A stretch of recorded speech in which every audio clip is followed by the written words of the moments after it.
کیا بکواس تم لوگ اسلام کے نام پہ، نبی صلی اللہ علیہ وسلم کے نام پہ نعوذ باللہ من ذالک دنیا کے سامنے لے جا کے رکھ رہے ہو کہ انہیں اتنی ٹھنڈ لگتی تھی. استغفر اللہ ثم استغفر اللہ. اگر بفرض محال میرے آقا کے اندر یہ نعوذ باللہ من ذالک بشری کثافتیں مان بھی لی جائیں، استغفر اللہ نقل کفر کفر کا باشد، اگر مان بھی لی جائے بفرض محال، تم دنیا کو کیا پھر اس پہ پیغام دو گے؟ کیا قائد عالم صلی اللہ علیہ وسلم نعوذ باللہ اتنے لاغر تھے، اعوذ باللہ تعالیٰ کہ وہ سردیوں میں اٹھ کے باہر نہیں جا سکتے تھے؟ اعوذ باللہ من الشیطان الرجیم، بسم اللہ الرحمن الرحیم، اللہم صلی علی محمد وآل محمد وعجل فرج آل محمد ولا ندعهم.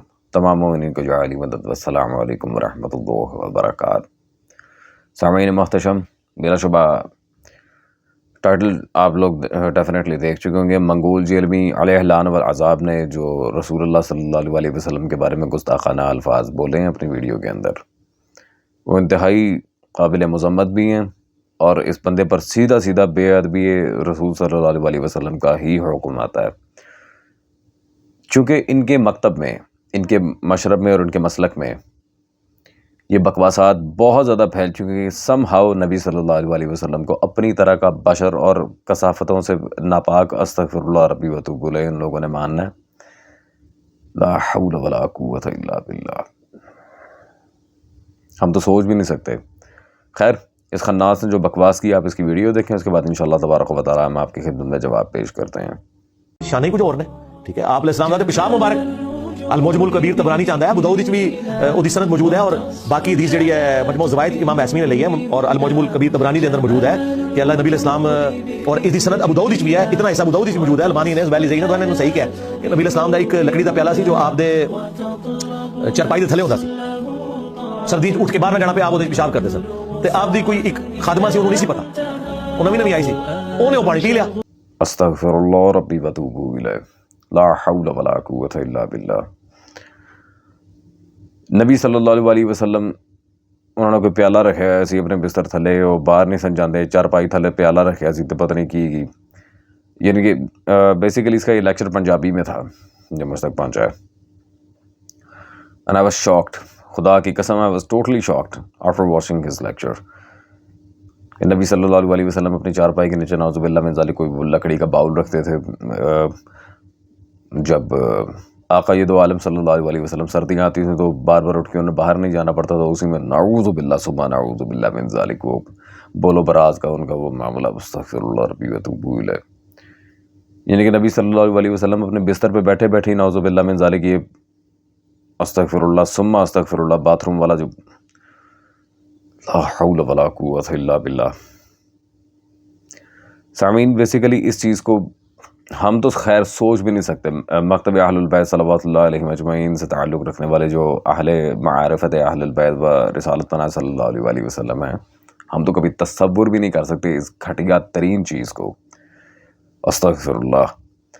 اب ان حضرت نے جو یہ بونگی ماری ہے اس میں انہوں نے ابی داؤد کا حوالہ دیا ہے، معجم الکبیر اور طبرانی کا حوالہ دیا ہے، اور وہ بھی بار بار ریپیٹ کیا. زبیر علی زئی نے صحیح کہا ہے، ناصر الدین البانی نے صحیح کہا ہے.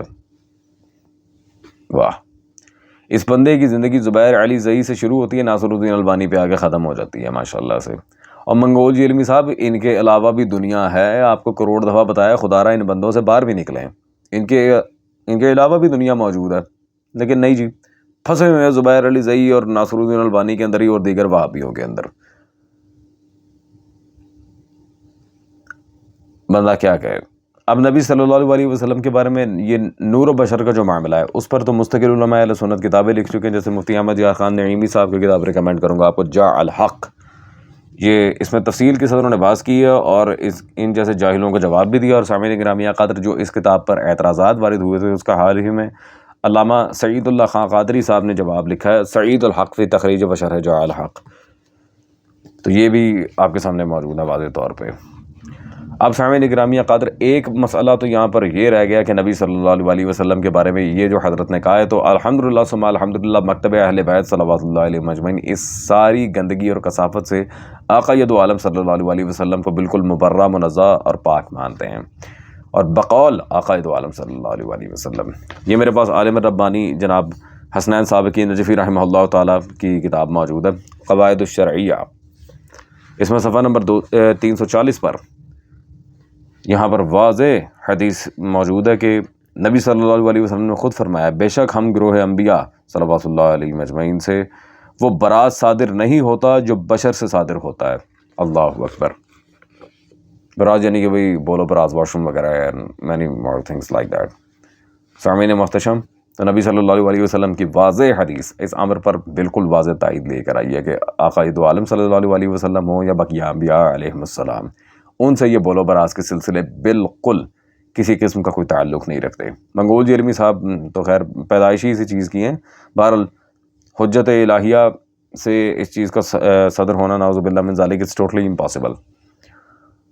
اور اگر تو یہ حضرت اس عقیدے کی ترویج کرنے سے, اسے مزید پھیلانے سے, اس پر مزید نکتہ چینیاں کرنے سے باز نہیں آتے تو انہیں اللہ کے بارے میں بھی یہی بات ماننا پڑے گی. جو ایک سیدھی سرل سی بات ہے, اس میں کوئی دوسری رائے نہیں ہے. وہ کیوں؟ let me tell you a very interesting part of that. سورہ مائدہ میں اللہ تبارک و تعالیٰ نے جو آیت نمبر 15 میں غالباً ارشاد فرمایا بسم اللہ الرحمن الرحیم, اس میں اللہ واضح طور پر کہہ رہا ہے قد جاءکم من اللہ نور و کتاب مبین, یعنی کہ اللہ کی طرف سے ہے کیا؟ نور اور کتاب مبین. تو اس میں نور سے مراد کون ہے؟ سامعین گرامی قدر, میں کوئی شیعہ تفسیر پیش نہیں کرنے والا, کیونکہ ہمارا جو عقیدہ ہے از حدیث نبی صلی اللہ علیہ وسلم, ہم وہاں پر واضح کر چکے ہیں کہ انبیاء سلام اللہ تعالیٰ علیہم اجمعین اور میرے آقا تاجدار کائنات صلی اللہ علیہ وسلم ان گھٹیا ترین کثافتوں سے پاک ہیں, ایضاً اہل بیت رسول صلی اللہ علیہ وسلم بھی.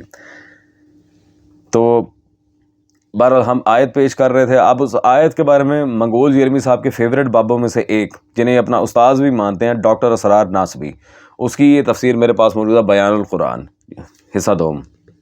اس میں صفحہ نمبر 261 پر ان حضرت نے واضح نور سے مراد یہاں کیا لکھا ہے جی, آپ صلی اللہ علیہ وسلم کو نور مجسم بھی کہا جا سکتا ہے.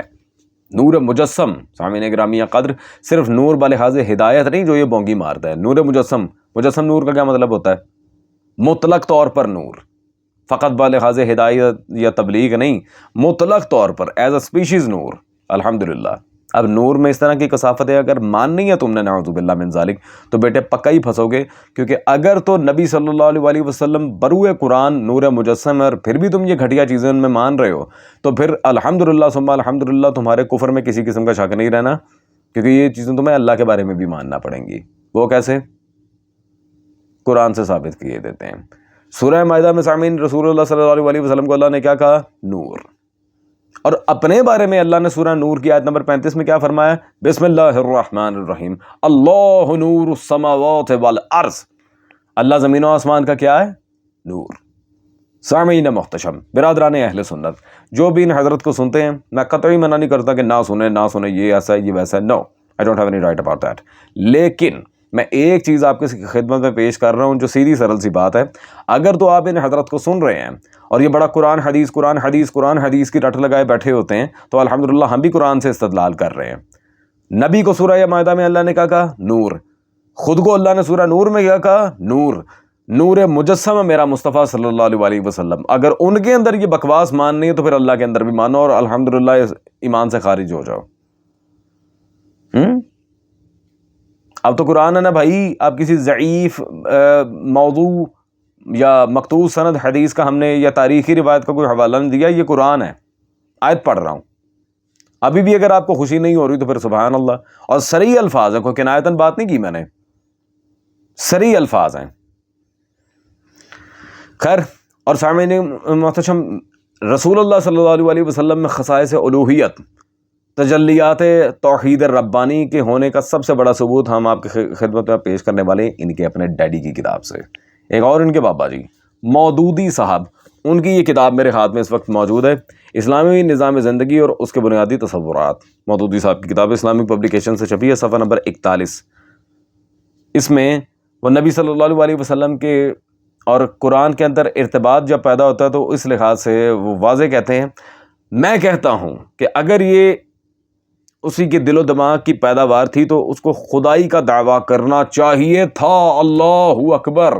نبی صلی اللہ علیہ وسلم کو خدائی کا دعویٰ کرنا چاہیے تھا. اللہ اکبر, اللہ اکبر. سامعین محتشم, یہ ان کے مودودی صاحب نے لکھا ہے کہ اگر نبی صلی اللہ علیہ وسلم کے لحاظ سے ہی انہی کے ذہن عالی سے قرآن ہم تک پہنچا ہے تو انہیں خدائی کا دعویٰ کر دینا چاہیے تھا. اللہ اکبر.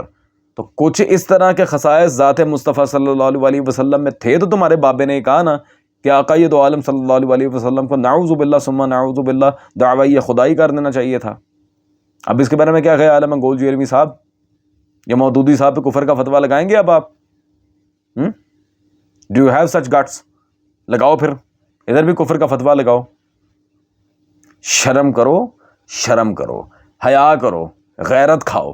یہ کیا بکواس تم لوگ اسلام کے نام پہ، نبی صلی اللہ علیہ وسلم کے نام پہ نعوذ باللہ من ذالک دنیا کے سامنے لے جا کے رکھ رہے ہو کہ انہیں اتنی ٹھنڈ لگتی تھی. خود استغفر اللہ ثم استغفر اللہ. اگر بفرض محال میرے آقا کے اندر یہ نعوذ باللہ من ذالک بشری کثافتیں مان بھی لی جائیں، استغفر اللہ، نقل کفر نہ باشد، اگر مان بھی لی جائے بفرض محال، تم دنیا کو کیا پھر اس پہ پیغام دو گے کہ آقا دو عالم صلی اللہ علیہ وسلم نعوذ باللہ اتنے لاغر تھے، اعوذ باللہ تعالیٰ کہ وہ سردیوں میں اٹھ کے باہر نہیں جا سکتے تھے؟ استغفر اللہ ثم استغفر اللہ. جو جنگ کے میدان میں علی جیسے شاگرد کو لے کے آگے چلے، جس کا چھوٹا بھائی موت کو پسینے چھڑوا دے، وہ اتنے لاغر تھے کہ سردی میں اٹھ کے باہر نہیں جا سکتے تھے. کیا بکواس ہے. چلیں سامعین گرامی قدر بات کو یہاں وائنڈ اپ کرتے ہیں. میں ایک چھوٹا سا پوائنٹ آپ کی خدمت میں پیش کروں اور اسی پہ بات ساری ہم کلین اپ کر دیں گے. دلائل ہو چکے، حوالہ جات ہو چکے، اب یہ جانے اور اس کے بابے جانے یا وہ کافر ہیں یا یہ کافر ہے. کفر کا فتویٰ بہرحال ابھی روٹیٹنگ ہے، اٹس ان روٹیشن. تو ایک بات کلیئر کرتے ہیں. دشت نینوا میں 7 محرم کو پانی ختم ہو چکا تھا. کریکٹ. اللہ اکبر. 10 محرم تک پانی بند رہا ہے تا شہادت سلطان دشت نینوا مولا حسین صلوات اللہ علیہ. چلیں اہل البیت صلوات اللہ علیہ مجمعین کے لحاظ سے تو ہم نے مان لیا، احادیث بھی موجود ہے مکتبہ اہل بیت کی کتب میں کہ وہ ان تمام تر کثافتوں سے پاک تھے. تو سامعین گرامی قدر ان حضرت سے اب جا کے پوچھیں. چلیں محمد و اہل بیت محمد صلی اللہ علیہ وسلم تو سارے کے سارے پاک تھے، ان کی تطہیر کا تو اللہ نے وعدہ لیا ہے. 3 دن پانی بند تھا. ہر بندے کو صبح اٹھ کے باتھ روم جانے کے لیے پانی کی ضرورت پڑتی ہے. لشکر حسین میں وہ بھی تھے جو اہل بیت سے تعلق نہیں رکھتے تھے. زہیر ابن کین بجلی، وہب، شوذب بن عبداللہ، عابس بن شبیب، عبداللہ غفاری، وہب قلبی، ابو شعث شبیب بن عبداللہ، عمار ابن حسان، جنادہ بن کعب، جنادہ بن حارث، سعید ابن حارث، زہیر ابن کین، صاحب بن مالک، نعمان ابن عمر، نافع بن اجلان، سلمان بن مزارب، علی بن حر، مصعب ریاحی، سوار بن عمیر، عمرو بن جندب، زرغامہ بن مالک، اسلم غلام ترکی، عمران بن قعب، قارب بن عبداللہ، مسلم بن کثیر، نعیم بن اجلان، عبداللہ بن سبید، عمرو بن خالد. بیٹھے ہو سو گئے ہو بھائی؟ کتنے نام لوں بتاؤ؟ پانی تو تھا نہیں، یہ سارے کیا کرتے رہے ہیں وہاں پہ؟ ہاں جی. جن کے لشکر کے سپاہی اس طرح کے بولو برات سے پاک ہوں، نعوذ باللہ من ذالک، ان کے نانا کو ان چیزوں کی حاجتیں ہوں گی؟ اور اگر ہیں نعوذ باللہ من ذالک، اللہ کو بھی مانو، اللہ میں بھی مانو. پھر یہ قرآن کا فیصلہ ہے اور تمہارے ڈیڈی مودودی نے ویسے ہی تائید کر دی. روون مرزا صاحب بہ کے